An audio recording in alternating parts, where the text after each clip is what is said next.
Habari za saa hizi mtazamaji na mfuatiliaji wetu wa Hot News. Ni wakati mwingine tena tunakutana tuendelee kufahamishana habari mbalimbali. Ripoti zilizotoka katika gazeti la Israeli zinasema kuwa mabomu ya Iran ni sahihi sana na Netanyahu ajibu maswali yetu. Ina maana hapa ni wananchi wanamuuliza Netanyahu maswali. Sasa ni maswali gani? Endelea kubaki nasi uweze kujua.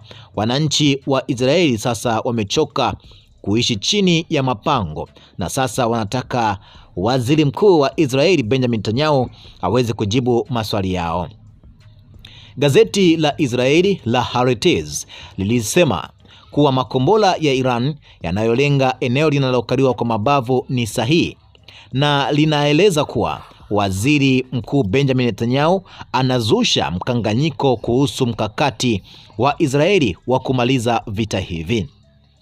Gazeti la Israeli la Haaretz liliweza kufichua siku ya Jumatatu kwamba zana za kivita za Iran ni sahihi sana kama mashambulio yaliyorekodiwa yanayoonyesha, huku vichwa vya makombora vikisababisha uharibifu mkubwa.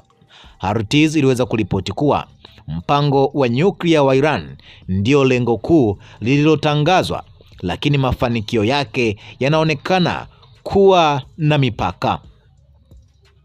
Gazeti hilo pia lilibainisha kuwa kufuatia ukosoaji aliyoupokea Netanyahu alidhuru maeneo yaliweza kuharibiwa siku ya Jumapili, huku mawaziri wake wengine wakiwa bado hawapo katika maeneo hayo.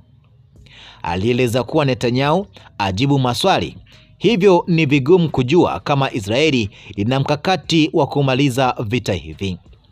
Waziri Mkuu Benjamin Netanyahu alijitokeza hadharani akitembelea eneo la shambulizi la mabomu la Iran huko Bat Am, kusini mwa Tel Aviv, ambako walowezi 9 waliuawa.